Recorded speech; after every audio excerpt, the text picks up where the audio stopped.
അപ്പോൾ ഇന്നാണ് മൂന്നാം 2020.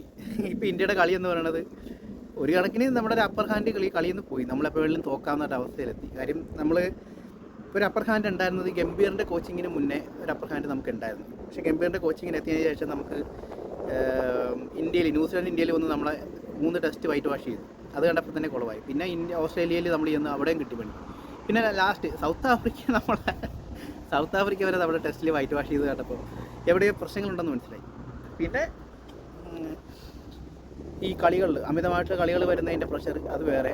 പിന്നെ ഉത്തരവാദിത്തം ആരൊക്കെയോ എന്തൊക്കെയോ ചെയ്തിട്ട് പോകുന്നു. എല്ലാവരും വെടിക്കെട്ട് ബാറ്റ്സ്മാൻമാരുടെ മോഡിലേക്ക് പോകുന്നു. ആരും ഒരു സ്റ്റെബിലിറ്റി കാണിക്കുന്നില്ല. അതൊക്കെ വേറെ കാര്യങ്ങൾ.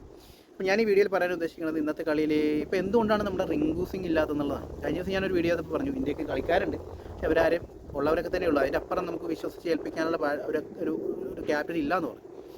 അപ്പോൾ ഞാൻ ചോദിക്കുന്നത്, ഒരു കളിക്കാരൻ റിങ്കു സിംഗിനെ പോലെ ഒരു കളിക്കാരൻ എന്തുകൊണ്ട് പുറത്ത് നിൽക്കുന്നു എന്നുള്ളത് ഇപ്പോഴും മനസ്സിലാകുന്നില്ല. എന്താണ് അയാളുടെ പ്രശ്നം? ഇത്രയും നല്ല ഒരു ബാറ്റിംഗ് ഷോട്ട് സെലക്ഷനുള്ള ഒരു കളിക്കാരൻ വേറെ ഉണ്ടോയെന്ന് എനിക്ക് സംശയമുണ്ട്. അത്രയും നന്നായിട്ട് പുള്ളി കളിക്കാത്ത ഷോട്ടുകളില്ല. ശരിക്കും ഒരു ബാറ്റ്സ്മാനെ നമ്മൾ ഈസി ആയിട്ട് ഇളക്കാൻ പറ്റും. ഒരു ബാറ്റ്സ്മാൻ്റെ എപ്പോഴും ക്രിക്കറ്റ് എന്ന് ഞാൻ ഇതിനു മുമ്പ് വീഡിയോ ചെയ്തിട്ടുള്ളതാണ്. ക്രിക്കറ്റ് എന്ന് പറഞ്ഞാൽ എപ്പോഴും ഒരു റൈറ്റ് ഹാൻഡ് ഓഫ് ടെമ്പിലുള്ള കളിയാണ് ശരിക്കും വരുന്നത്. ഓഫ് ടെമ്പ് പ്ലേ ആണ് ശരിക്കും ക്രിക്കറ്റ്. ഓഫ് ടെമ്പിൽ നമ്മുടെ ആക്സസ് എത്രയുണ്ടോ അതേപോലെ ഇരിക്കും നമുക്ക് നമ്മുടെ ബോളർമാരുടെ മേലെയുള്ള ആധിപത്യം. എക്സാമ്പിൾ എത്രയോ കളിക്കാറുണ്ട്. നമ്മൾ ഈ ഗാംഗുലിനെ നോക്കിയാൽ ഗാംഗുലി എക്സ്റ്റം പ്ലെയർ അല്ല, ശരിക്കും ഓഫ് ടെമ്പ് കൊണ്ട് മാത്രമാണ് ഗാംഗുലി അങ്ങനെ നിലനിന്ന് പോയി. സേവാഗ് ഒരു ഇത്രയും കൺസിസ്റ്റൻസി ഇല്ലാത്തൊരു പ്ലെയർ വേറെ ഇല്ല. പക്ഷേ എന്തുകൊണ്ട് പുള്ളി ആ കൺസിസ്റ്റൻസി ഇല്ലായ്മ കൊണ്ട് തന്നെ ഇത്ര റൺസ് അടിച്ചു കൂട്ടിയെന്നറിയാം. ആദ്യത്തെ ബോളിൽ തന്നെ 4 അടിക്കാൻ ഈ ലോകത്ത് കഴിവുള്ള അപൂർവം ബാറ്റ്സ്മാൻമാരിൽ ഒരാളാണ് ശരിക്കും സേവാഗിന് ആ ഒരു കഴിവ് എന്ന് പറയുന്നത് ഓഫ് ടെമ്പിലുള്ള അദ്ദേഹത്തിൻ്റെ ആ ഒരു ഈസി ആക്സസ് ആണ്. സച്ചിനേക്കാളും ടൈമിങ് ഓഫ് ടെമ്പിലുള്ള ഇന്ത്യയിലെ റൈറ്റ് ഹാൻഡ് ബാറ്റ്സ്മാനാണ് ശരിക്കും സേവാഗ്. അപ്പോൾ അങ്ങനെ ഒത്തിരി പ്രത്യേകതകൾ ഈ ഓഫ് ടെമ്പ് പ്ലേക്ക് ഉണ്ട്.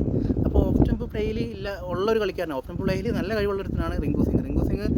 2020 IPL 5 6 അടിക്കണ കണ്ടാൽ തന്നെ നമുക്കറിയാം. കാര്യം 6 ഓവർ അടിക്കണത് അത്ര നിസ്സാരൊരു കാര്യമല്ല. പിന്നെ പ്രത്യേകിച്ച് മീഡിയം പേസറോ ഫാസ്റ്റ് ബോളർ അടിക്കുന്നത് കുറച്ചും കൂടി പാടാണ്. കാര്യം ഇപ്പോൾ യുവരാജ് 6 ബോൾ 6 6 അടിക്കണം എന്ന് പറഞ്ഞു കഴിഞ്ഞാൽ ബ്രോഡ് എവിടെയാണ് തകർന്നത്? ശരിക്കും ആ സ്റ്റുവർട്ട് ബ്രോഡ് എന്ന് പറഞ്ഞ ബോളർ എവിടെയാണ് തകർന്നു പോയെന്ന് പറഞ്ഞാൽ എപ്പോഴും ഒരു സൈഡിൽ തന്നെ ബോളർ ചെയ്യുമ്പോൾ ചിലപ്പോൾ 2 സിക്സൊക്കെ പോകാം.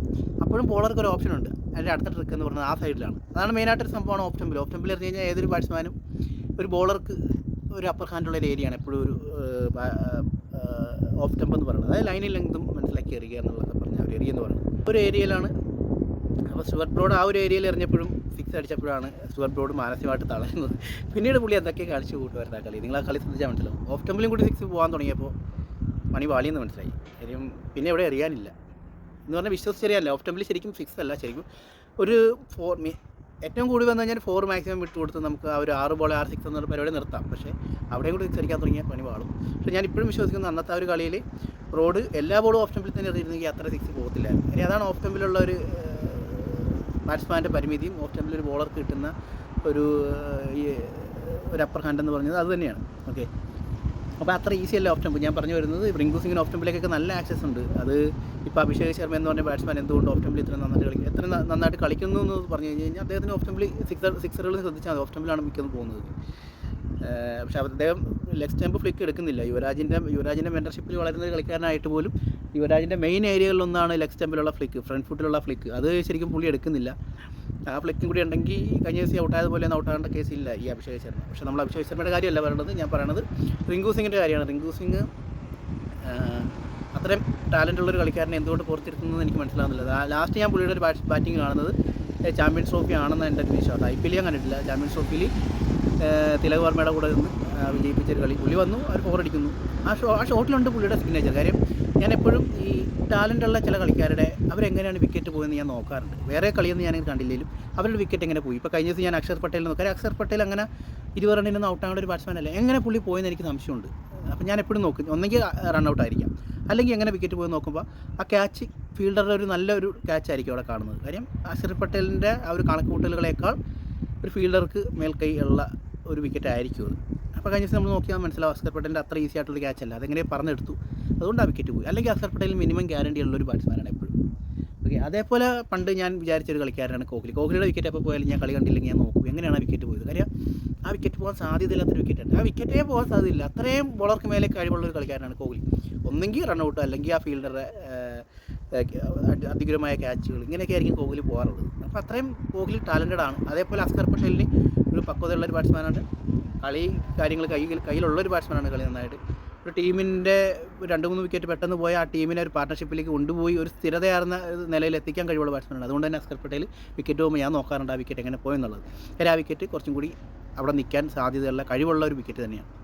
അതേപോലെയാണ് റിങ്കു സിംഗിൻ്റെ വിക്കറ്റ് പോകുമ്പോൾ ഞാൻ എപ്പോഴും നോക്കാറുണ്ട് എങ്ങനെയാണ് വിക്കറ്റ് പോയെന്നുള്ളത്. കാര്യം ആ വിക്കറ്റ് എങ്ങനെ പോകേണ്ട വിക്കറ്റില്ല. കാര്യം എല്ലാ ഏരിയയിലും ഷോട്ടുകൾക്ക് നല്ല ഇതുണ്ട്.